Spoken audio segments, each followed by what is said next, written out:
수능의 그날까지 여러분과 함께 러닝메이트 조정식입니다. 자, 2025학년도 수능을 앞둔 6월 평가 모의고사 거기 라이브 총평을 조금 진행을 해보도록 할게요. 일단 뭐 다른 선생님들께서 어떻게 말씀하셨는지 모르겠지만 저는 고생하셨습니다라는 말씀은 드리지 않겠습니다. 그 얘기는 우리가 수능이 끝나고 난 다음에 하도록 합시다.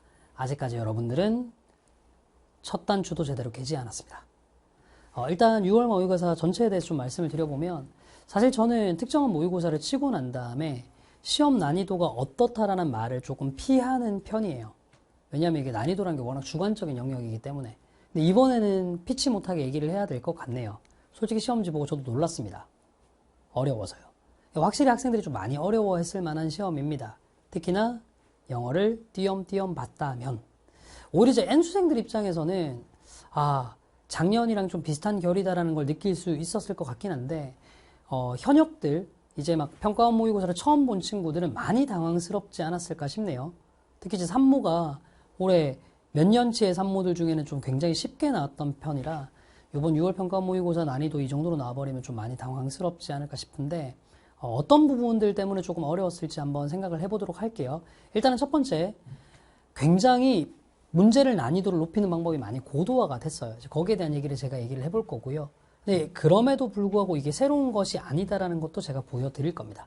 그럼 이제 새로운 것이 아니다라는 거는 이전에 이렇게 문제 난이도가 높아졌을 때 대처하는 방법이 존재를 했었다는 거잖아요. 거기에 대한 대처법도 제가 말씀을 드려보도록 할게요. 일단은 첫 번째 이제 문제를 난이도를 높이는 방법의 고도화와 관련한 얘기를 해보도록 할 텐데 결론적으로 얘기를 하면요. 이번 6월 평가원 모의고사는 어휘의 난이도, 문장 자체의 난이도, 심지어는 지문의 난이도도 평이했습니다. 평이했다라는 게 쉽다라는 의미까지는 아닌데요. 그렇게 어렵진 않았어요. 특히나 지문 같은 경우는 난이도가 굉장히 평이한 편이었어요. 뭐 굳이 얘기하면 문장은 난이도가 조금 높았을 수 있는데 지문은 정말 평이한 편이었습니다. 근데 제가 분명히 들어오면서 아까 어려운 시험이었다라고 얘기를 했잖아요. 왜? 선지요. 진짜 지문 난이도에 비해서 선지가 정말 압도적으로 어려웠어요. 심지어는 제가 좀 어떤 생각도 좀 했냐면 사실 이렇게 선지가 조금 어려워질 만한 건 예측됐긴 했거든요. 저한테 이제 현장 강의를 듣거나 온라인으로 제 확실히 빈칸 시리즈 수업을 듣고 있는 친구들은 아시겠지만 이미 한 2022년도 정도부터 조금씩 빈칸 문제에서 난이도가 높은 문제들은 선지 가지고 조금 장난을 치기 시작했었어요. 근데 이게 이제 작년 2024학년도 수능을 앞둔 9월 평가원부터 이 선지 난이도를 높이는 게 엄청나게 극대화됐거든요. 그걸 이제 작년 수능의 33번과 34번 문제로 빵빵 선지를 엄청 두드려 팼었어요. 그래서 사실 빈칸 문제 같은 경우는 선지가 어려워지는 게 어느 정도 예견된 결과였습니다. 그런데 문제는 주제 제목 요지 문제도 선지가 어려웠다는 거죠. 제가 이걸 보면 좀 많이 놀랐거든요. 보통 여러분들이 푸는 주제 제목 요지 문제, 그러니까 보통 이제 21번부터 24번까지 해당하는 밑줄 친 부분의 의미 문제부터 제목 문제까지를 풀 때 보면 여러분들이 키워드만으로 정답을 찾을 수 있는 경우들이 꽤 많았어요. 근데 요번에는 보면 21번 문제도 22번 문제도 23번 문제도 24번 문제도 심지어는 저 뒤에 장문 독해 제목 문제인 41번 문제까지도 전부 다 여러분들의 오답률을 높일 만한 선지들이 있었던 거죠. 지금 한번 확인을 해보시겠어요? 시험지 물론 시험 치고 난 다음에 영어가 어려워서 다시 꺼내기도 싫고 다시 보고 싶지도 않은 마음 이해는 하지만 여러분들 명심하셔야 됩니다. 기출이 중요하다는 얘기 많이 듣잖아요. 그죠? 근데 여러분들에게 가장 중요한 기출은 언제의 기출일까요? 당연히 여러분들이 수능을 치는 해의 기출입니다. 그러니까 2025학년도 수능을 준비하는 친구들은 2025학년도에 치러지는 6급평이 제일 중요해요. 그러니 시험지 버리지 말고 꺼내보세요. 그리고 여러분들이 실제로 시험장에서 이 선지들이 헷갈리지 않았나 한번 생각 한번 해보시라고요.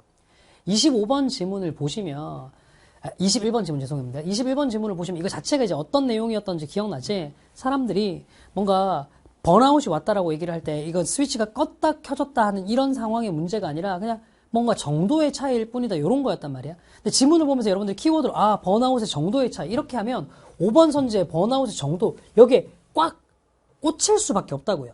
근데 사실 이게 오답인 이유는 사실 명백하긴 하거든. 왜냐하면 이게 개인의 의식에 의해 형성된다는 얘기를 필자가 한 적이 없어. 그러니까 번아웃은 정도의 차이일 뿐이지 껐다 켜졌다 하는 개념이 아니다 이렇게만 딱 얘기했지 이게 개인의 의식에 의해 형성된다고 얘기하진 않았단 말이야. 오답은 되게 명백한데 지금까지 여러분들이 문제를 풀었던 습관에 따르면 대충 요 정도만 맞아도 정답이었던 게 많아서 5번 선지법 한번 흠칫 했을만 하죠. 그 다음 22번도 마찬가지인데 이것도 보시면 인간의 의사소통 이걸 통해 가지고 좀 더 평등한 사회가 만들어지고 막 이런 거 맞는데 지문의 포인트는 뭐냐면 의사소통이 평등해지면서 자원 따위가 공유되고 이런 패턴들이 만들어졌다라는 거죠. 의사소통을 통해서 평등한 사회가 만들어진 게 아닙니다. 의사소통의 평등함을 통해서 공유 따위가 이루어지게 된 거죠. 이게 선후관계가 여러분들한테 되게 헷갈리게 좋게 한글 선지인데도 참 여러분들이 좀 짜증나게 할 만하게 문제가 나왔어요. 이런 부분들이 확실히 이전에 대입하기 이렇게까지 나왔었나 싶을 정도로 좀 짜증나는 패턴들이었는데 23번도 한번 가보도록 하면 이것도 마찬가지죠. 이 지문은 뭔지 알겠죠? 광고에서 뭐 천연 음식, 뭐 친환경 음식 이런 용어 쓰는 거 용어가 좀 바뀌어서 사용돼 이런 내용인데 광고 얘기 나오고 내추럴 푸드 나오니까 키워드로 헷갈리게 되게 쉽죠. 그 다음 24번. 이건 제가 선지를 쭉 넣어놓지도 않은 게 뭐냐면 진짜로 키워드를 사용한 선지들이 너무 많았어요. 왜? 뭐 지문의 핵심적인 내용 자체가 저도 이제 지문을 조금 기억을 좀 상기하면서 가려고 섀도우의 사용과 관련한 지문이었잖아. 근데 여러분들 이제 이런 거 보고 나면 대충 섀도우와 관련한 거 이걸로 글을 찾으려고 하는데 이 섀도우와 관련한 선지가 2번에도 나오고 3번에도 나오고 4번에도 나오고 5번에도 나오는 거예요. 이러니까 이제 다 헷갈리는 겁니다. 그러니까 이런 것들이 실제로 여러분들한테 21번부터 24번까지가 정답률을 어마어마하게 낮춰가지고 여러분들 힘들게 하진 않았겠지만 초반부터 덜컥 시간을 조금씩 잡아먹도록 하는 요소가 됐던 거죠. 이런 부분.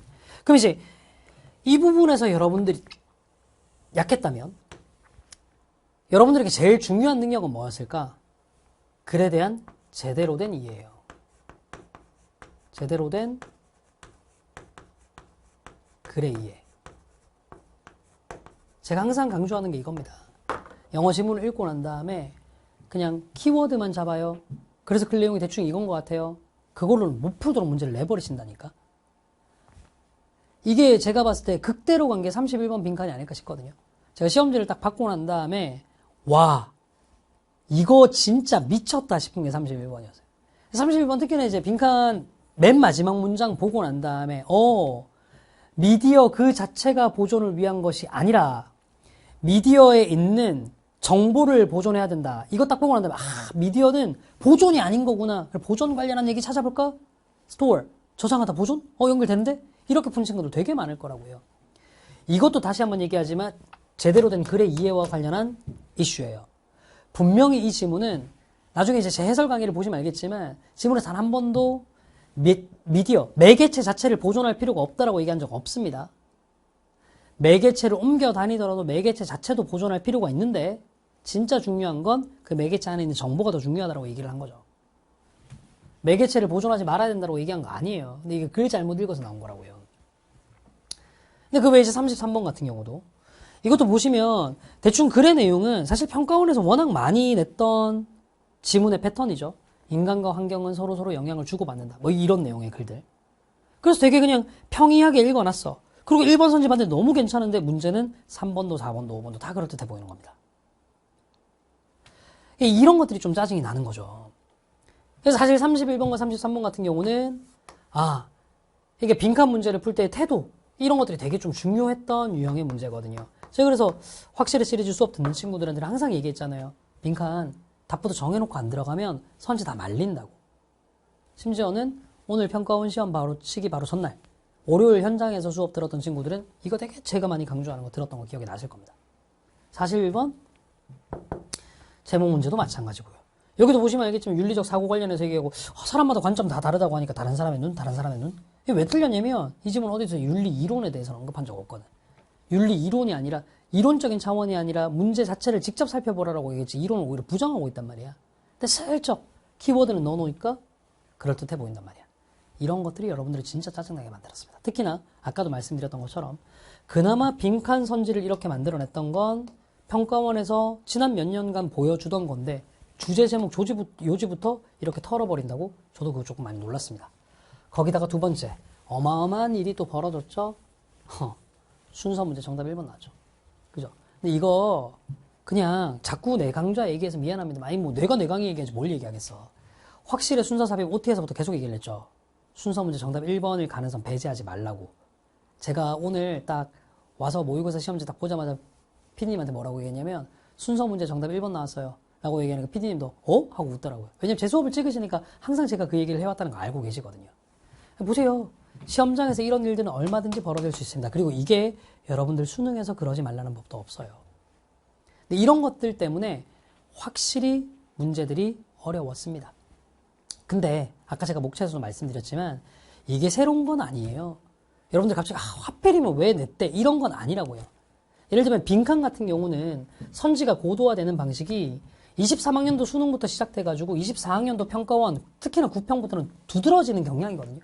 작년 9월 평가원 모의고사 33번에 나왔던 맨델 지문부터 시작해서 작년 수능의 33번 문제로 등장했던 사람의 감정을 평가하는 게 맥락이 필요하다라는 지문, 34번 지문에서 도시에서 이동하는 모든 사람들은 자신이 도로 전문가인 줄 안다라고 얘기했던 그 평이한 지문도 전부 다 선지 때문에 정답률 20%대의 문제들이 나왔었습니다. 이건 이전부터 등장하기 시작했던 패턴이에요. 아예 대놓고 작년에 평가원 교육부에서 이제는 킬러 문제, 교과 과정을 벗어나는 킬러 문제를 안 내겠다라고 한 다음에 지문 난이도를 지나치게 높이는 방법을 지양하면서 어쩔 수 없이 도달하게 된 패턴이란 말이죠. 다시 한번 얘기하자면 이건 올해 6평 만에 두드러진 특징은 아닙니다. 순서 문제 정답 1번이요. 이거요. 불과 3년 전 22학년도 6월 평가원 모의고사 36번 문제가 똑같이 그렇게 나왔습니다. 17학년도 6월 평가원 모의고사 37번 문제도 그렇게 나왔었고요. 되게 빈도가 높다라고 할 수는 없지만 이런 문제들 벌어질 수 있습니다. 조심스럽게 또 얘기 한번 해볼까요? 이런 일이 벌어지지 말라는 법이 없다라고 말씀드리는 겁니다. 문장 삽입 문제도요. 정답 1번 나올 수 있습니다. 실제로 2011학년도 수능, 2018학년도 평가원 모의고사가 그렇게 나왔거든요.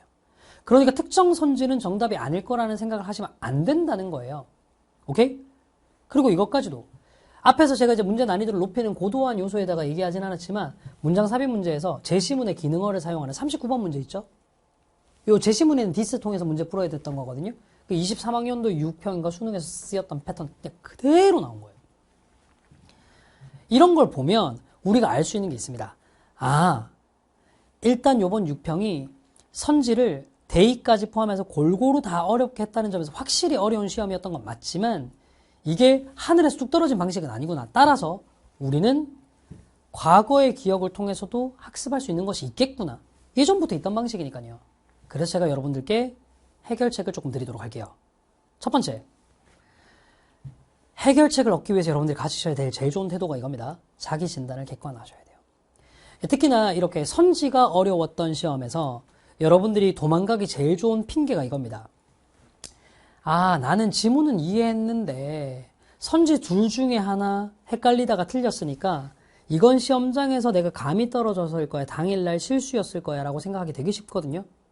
근데 실전 상황에서 실수는 없습니다. 여러분들이 틀린 문제는 모두 다 실력 때문입니다. 오케이? 그러니까 여러분들이 틀린 문제를 정확하게 객관화를 하세요. 그걸 통해서 앞으로 나가도록 합시다. 자, 앞으로 나가는 방법을 설명을 드릴게요. 첫 번째, 글에 대한 완전한 이해력을 높이셔야 되는데 케이스를 정확하게 분류를 해드리겠습니다. 자, 제가 아까 말씀드렸던 오답 선지들 중에 빈칸을 기준으로 얘기를 할게요. 31번 문제에서 2번 스토리지 이걸로 오답을 냈던 친구들은 굉장히 높은 확률로 글에 대한 이해력이 부족한 친구들입니다. 정확하게 얘기하면 글의 핵심적인 내용을 붙이는 능력이 굉장히 부족한 친구들이에요. 그냥 믿어봐 글 시리즈의 수업을 들으실 걸 추천드립니다. 여러분 혼자 공부하는 것보다요 강의를 듣는 게 훨씬 더 효율적이고 빠릅니다. 자, 그리고 두 번째요. 제가 특정 유형의 함정 패턴에 굉장히 약한 친구들에 대해서 얘기를 해볼게요. 자, 유형에서 약한 거. 네가 이 유형이 약한지 아닌지 알 수 있는 방법을 말씀을 드려볼게요. 33번 빈칸을 틀렸어요. 36번 순서 문제를 틀렸어요. 혹은 37번 순서 문제를 틀렸는데 첫 순서로 C를 잡아서 틀렸어. 그래서 정답 C, A, B를 했어. 이런 친구들 얘기하는 겁니다. 이런 친구들. 그러면 이제 문장 삽입도 마찬가지겠죠. 특히나 이제 39번이 그럴 확률이 높아 보이는데 39번 틀렸어요. 이런 친구들은요, 그냥 특정 유형이 약할 가능성이 되게 높아요. 아, 이 경우 제외. 다른 것도 틀렸는데 이것도 틀렸어요. 그건 그냥 영어를 못하는 거고, 미안. 그 경우는 기초부터 쌓아야 되고, 다른 건 맞췄는데 이런 것들 때문에 등급이 안 나서 하신다면 확실히 시리즈. 즉, 33번 문제가 어려워서 틀렸으면 확실히 빈칸편. 36, 7번부터 39번까지가 어려웠으면 순서 삽입편에 집중을 해주셨으면 좋겠습니다. 됐죠? 괜찮나요? 다시 한번 얘기합니다. 이 외에 선생님 저는 다른 것도 약한데요. 하신다면 좀 기본적인 걸 좀 더 쌓아가세요. 기본적인 걸 좀 더 쌓아가세요. 그 기본적인 거 어떻게 쌓아갈까요? 믿어봐 문장 편도 하시고 뭐 이게 아니더라도 글편 수업 좀 듣고 하시는 게 필요하겠죠. 그래서 제가 그것도 좀 말씀을 드릴 텐데 아예 네가 3등급 정도 점수가 나왔어. 사실 이제 이 유형의 문제들만 틀린 게 아니라 다른 것도 어마무지하게 틀린 거잖아. 이 정도 나오면 믿어봐 문장편도 하실 것을 추천을 드릴게요. 선생님 저도 4, 5등급인데요. 괜찮아 시리즈부터 하세요. 아시겠죠? 지금 6평을 치고 난 다음에 등급이 덜 나온 건 쪽팔리는 상황이 아닙니다. 진짜 쪽팔리는 건 뭔지 알아? 계속 이렇게 모자란 상태로 네가 쳐야 할 수능까지 가버리는 거야. 아, 어차피 수능이라는 시험은 네가 치러야 될 시험이거든. 근데 그 시험을 치기 전까지도 준비 안 된 상태로 그대로 간다? 이거야말로 진짜로 쪽팔리는 거죠. 지금 당장 성적이 안 나오는 게 쪽팔리는 게 아니라. 그러니 제가 세워드린 이 계획을 바탕으로 학습 패턴을 좀 잡아가 보도록 하세요. 제발 부탁입니다. 제가 항상 드리는 말씀인데요. 어떤 경향성의 문제가 나와도요. 믿어보시면요. 확실하게 The day will be your day. 수능의 그날이 여러분의 날이 되도록 해드릴 겁니다. 저는 지금까지 그렇게 해왔던 강사니까요. 믿고 커리큘럼 한번 따라와 보세요. 확실히 수능의 그날 여러분의 날로 만들어 드리도록 하겠습니다. 자, 그리고 총평과는 다소 관련 없는 얘기가 되겠지만 자꾸 무거운 얘기인데 요 얘기까지 하고 좀 마무리를 드리도록 할게요. 어제 제가 소식을 알게 되었는데요. 군 내부에서의 부조리 때문에 좀 너무 안타까운 젊은이의 목숨이 또 사라졌더라고요. 고인의 명복을 빌고요. 남아 계신 유가족분들의 평안을 바라겠습니다. 그리고 무엇보다 지금 혹시나 제 라이브 총평을 보고 있는 군수생 여러분들이 있다면 여러분들이 이 국가를 든든히 지켜주시는 덕분에 저도 이렇게 풀로 꾸미고 와가지고 편안하게 모의고사를 친 친구들을 위한 라이브 해설 강의를 할 수 있다는 거 잘 알고 있다고 말씀을 드릴게요. 여러분들이 건강한 귀환을 빌겠습니다. 이 라이브 총평을 보고 있는 여러분들 모두도 이 군장병 여러분들께 감사의 마음을 한 번쯤은 가져보셨으면 좋겠습니다. 자, 다소 무거운 마음 담아서 말씀을 드렸는데요. 이렇게 해서 저는 라이브 총평 마치도록 할 거고요. 무엇보다 누구보다 꼼꼼한 해설 강의 준비해놨으니까 해설 강의를 통해서 각각의 오답 선지를 피하는 방법 같은 것들도 익혀보셨으면 좋겠습니다. 저는 그러면 9월 모의고사 또 라이브 총평에서 여러분들을 만나 뵙도록 하겠습니다. 지금까지 수능의 그날까지 여러분과 함께 러닝메이트 조정식이었습니다. 감사합니다.